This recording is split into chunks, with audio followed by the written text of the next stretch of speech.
আসসালামু আলাইকুম। কেমন আছেন সবাই? আমি তো আলহামদুলিল্লাহ ভালো আছি।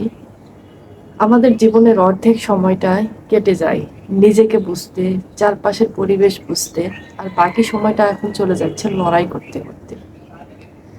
জীবনের প্রত্যেকটা ক্ষেত্রে লড়াই ছাড়া কখনোই কিন্তু আপনি বাঁচতে পারবেন না। সেটা হোক পারিবারিক অবস্থান থেকে, সেটা হোক আপনার চাকরির ক্ষেত্রে, সেটা হোক যদি আপনি অনলাইনের কাজ করতে আসতেন সেক্ষেত্রে। সব ক্ষেত্রেই লড়াই।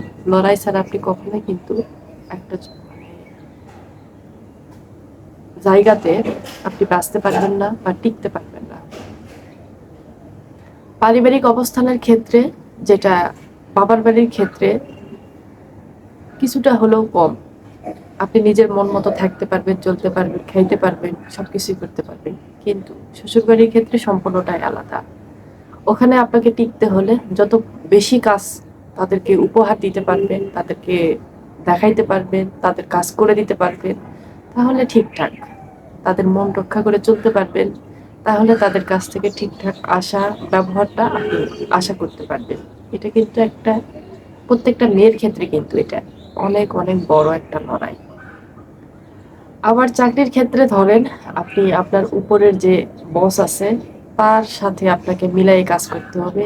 সে যেটা বলবে প্যারাদায়ক হোক, কষ্টদায়ক হোক, ২ ঘন্টার কাজ ৫ ঘন্টাই হোক, সবকিছু মিলে যদি আপনি ঠিকঠাক ভাবে তাকে করে দিতে পারেন তাহলে আপনি তার জায়গা মানে তার মতো করে থাকতে পারেন, তাহলে তার জায়গাতে আপনি ঠিকঠাক ভাবে চলতে পারবেন। তাহলে আপনাকে ঠিকঠাক ভাবে সে ভালোবাসবে, যত্ন করবে, সম্মান দেখাবে, আরো কাজের প্রেশার ৪ গুণ বাড়িয়ে দিবে। এটাই হচ্ছে নিয়ম। আর সংসার জীবনের ক্ষেত্রে সংসার জীবনটাই হচ্ছে একটা প্যারাদায়ক। এই প্যারাদায়ক এই কারণেই আমি বলি, এখানে কাজের কোনো শেষ নেই। সেটা গ্রাম হোক আর শহরই হোক।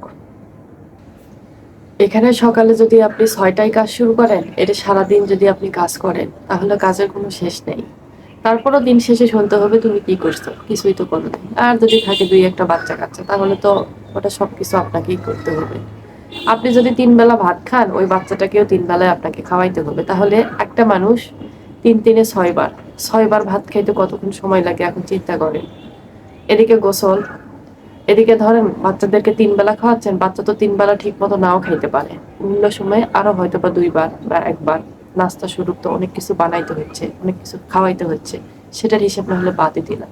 এ বাতিতেও তো আদার্স যেগুলা কাজ কাম, রান্না বান্না, ঘর ঝাড় দেওয়া, ঘর মোছা, যে কয়টা ঘরের মধ্যে জিনিসপত্র থাকে সেগুলো আবার ঠিকঠাক করে ঘষা মাজা করে পরিষ্কার করা, এই করতে করতে তো দিন শেষ হয়ে যায়। তারপরেও শুনতে হবে দিন শেষে তুমি কি করছো, কিছুই তো করো নাই। আবার যদি বাচ্চা কাচ্চা পড়াশোনা করে, সেই পড়াশোনার দৌড়ানায় কিন্তু মাদেরকে বেশি দৌড়াইতে হয়। কোচিং বলেন, প্রাইভেট বলেন, স্কুল বলেন, আবার বাহিরে বাচ্চাকে নিয়ে যায় একটু অন্য বাচ্চাদের সাথে খেলাধুলা করার বলেন, সবই আপনি করবেন। কিন্তু তারপরে দিন শেষে শুনতে হবে কি কি করছো, তাই কিছুই তো করার নেই। কোনো কাম হলো এগুলা এগুলা কাম তো ২ মিনিটেই করা যায়। তখন অনেক মেয়েদেরই মাথায় আসে যে জীবনে কেন কেন যে এই পড়ার সংসারে আসে এই আবর্জনা ঠেলতেছি, এর চাইতে তো নিজের সংসারে আবর্জনা ঠেলাই ভালো ছিল। এটা অনেকেরই কিন্তু মনে হয়। নিজের সংসার বলতে এটাই, মানে অনেক সময় তো মেয়েরা বুঝাইতে চায় নিজের বাপের বাড়ি। বাপের বাড়ি আর কয়দিন? বাপের বাড়িও কিন্তু মেয়েদের স্থায়ী ঠিকানা হতে পারে না। একটা মেয়ে মানুষ যখন বিয়ের পর্যাপ্ত পরিমাণ বয়স হয়ে যায়, বাপ মা হয়তো বা সেই মেয়েকে ফেলাই দিতে পারে না, কিন্তু আশেপাশের লোকজন চারপাশে তারা ফেলাই দিতে বাধ্য হয়। বিয়ার বয়স হয়েছে, বিয়া দেয় না কেন? এখনকার যুগ জামানা বাচ্চা কাচ্চা হয় না, তাড়াতাড়ি বিয়ে শাদী দিবে, তাড়াতাড়ি বাচ্চা কাচ্চা নিবে, সংসার করবে। আশেপাশের মানুষজন প্রতিটা ক্ষেত্রে বাপ মাকে এটাই বুঝাইতে চায়, অথবা মেয়েটাকে এটাই বুঝাইতে চায় যে তোর বিয়ার বয়স হয়েছে, তুই কেন বিয়ে বসিস না। এটা চোখে আঙ্গুল দিয়ে বুঝাবে। মেয়ে মানুষ আসলে, মেয়েদের একটা স্থায়ী ঠিকানা না দরকার, কিন্তু মেয়েদের আসলে কোনো স্থায়ী ঠিকানা নেই।